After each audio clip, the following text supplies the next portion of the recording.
When halfway through the journey of our life I found that I was in a gloomy wood because the path which led aright was lost.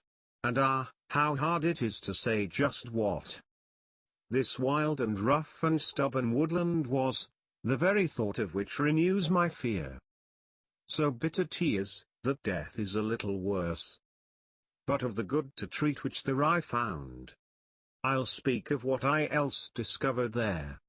I cannot well say how I entered it.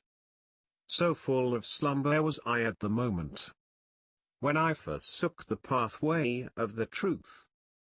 But after I had reached the mountain's foot, where that veil ended which had pierced my heart with fear, I looked on high, and saw its shoulders mantled already with the planet's rays which leadeth one right o'er every path.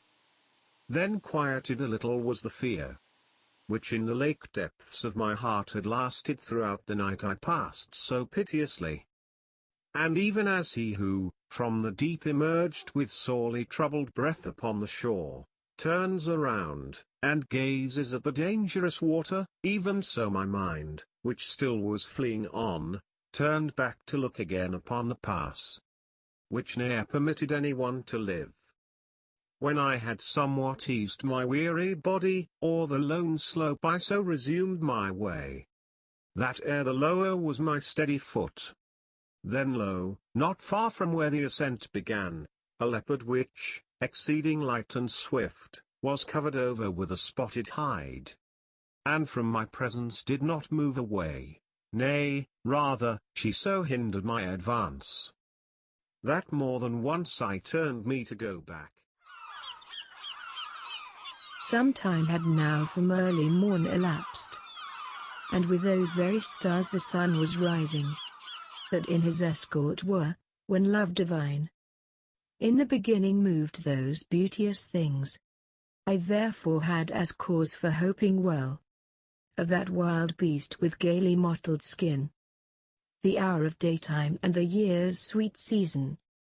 But not so, that I should not fear the sight, which next appeared before me, of a lion. Against me this one seemed to be advancing, with head erect and with such raging hunger, that even the air seemed terrified thereby. And of a she-wolf, which with every lust seemed in her leanness laden, and had caused many ere now to lead unhappy lives. The latter so oppressed me with the fear that issued from her aspect, that I lost the hope I had of winning to the top.